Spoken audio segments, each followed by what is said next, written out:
নমস্কাৰ সকলোকে স্বাগতম জনাইছোঁ ডিএলএড থাৰ্ড সেমৰ আৰ্ট এণ্ড ক্ৰিয়েটিভ এডুকেশ্যনৰ যিকেইটা 1 মাৰ্কছৰ কুৱেশ্যন আছিলে তাৰ প্ৰশ্নৰ উত্তৰসমূহ এই ভিডিঅ'টোৰ দ্বাৰা আগবঢ়াম কিন্তু ইয়াৰ লগতে সংগতি ৰাখি জানিবলগীয়া আন কিছুমান প্ৰশ্নৰ উত্তৰ মই ভিডিঅ'টোৰ মাজে মাজে কৈ যাম প্ৰশ্নসমূহ এটাৰ লগত এটা ৰিলেট থকা কিছুমান কুৱেশ্যন আহে আৰু আহিবও পাৰে গতিকে এই ভিডিঅ'টোত আমি হেবিলাক আলোচনা কৰিবলৈ চেষ্টা কৰিম যেহেতু এইবিলাক কথা আমি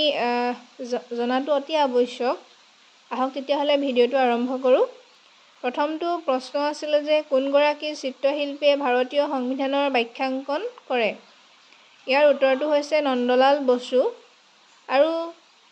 এই নন্দলাল বসুদেৱক সহায় কৰিছিলে আন এজন ব্যক্তি ৰাম মনোহৰ সিনহা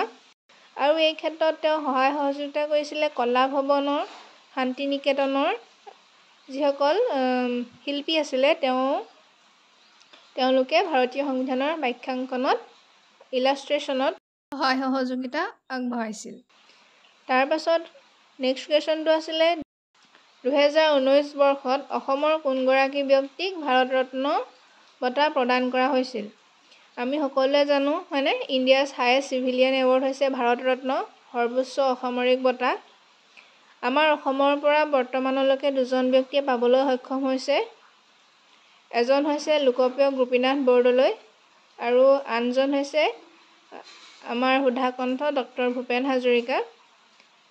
যেহেতু 2019 বৰ্ষৰ সুধিছে কোনে লাভ কৰিছিলে গতিকে ইয়াৰ উত্তৰটো হ'ব ডক্টৰ ভূপেন হাজৰিকা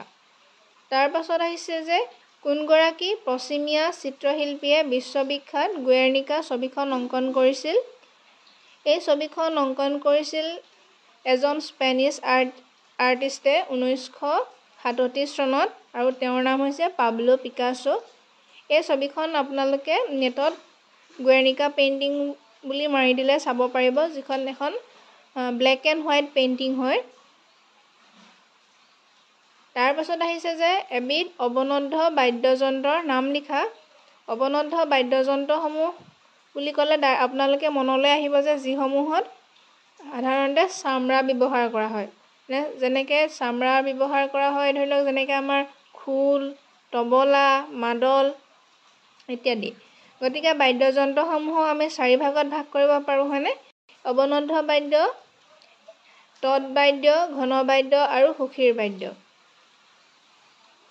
তাৰ পাছত আহিছে নেক্সট কুৱেশ্যন নাট্যশাস্ত্ৰৰ লেখক কোন নাট্যশাস্ত্ৰৰ লেখক হৈছে ঋষি ভৰত বা ভৰতমুনি তাৰ পাছত পোষ্টাৰ আহিছিলে আপোনালোকৰ প্লেণ্টেশ্যন আৰু স্বচ্ছ ভাৰত গতিকে মই দুখনমান প্লেণ্টেশ্যন আৰু স্বচ্ছ ভাৰতৰ ফটো সংলগ্ন কৰি দিছোঁ ভিডিঅ'টোত আপোনালোকে ইয়াৰ পৰা এটা আইডিয়া ল'ব পাৰিব আৰু তেনেধৰণৰ কিছুমান পোষ্টাৰ চাই যাব আৰু যিহেতু এখন আৰ্টৰ পেপাৰ গতিকে কেতিয়াবা কিছুমান বাদ্যযন্ত্ৰ আঁকিব দিব পাৰে বা আমাকতো দিছিলে হাঁহৰ এখন চিত্ৰ আঁকিবলৈ ছবি আঁকিবলৈ আৰু এখন দিছিলে শিশু শ্ৰমিকৰ ওপৰত এখন পোষ্টাৰ অংকন কৰিবলৈ দিছিলে গতিকে তেনেধৰণৰ কিছুমান পোষ্টাৰ অংকন কৰিবলৈ দিয়ে ছবি আঁকিবলৈ দিয়ে এনেধৰণৰ ভিডিঅ'সমূহ মই আপোনালোকক আগবঢ়াই থাকিম যাতে আপোনালোকে কিবা এটা হ'লেও আইডিয়া পায় ধন্যবাদ যদি ভাল পায় ভিডিঅ'টো এটা লাইক কৰি দিব আৰু সমনীয়াৰ সৈতে শ্বেয়াৰ কৰি দিব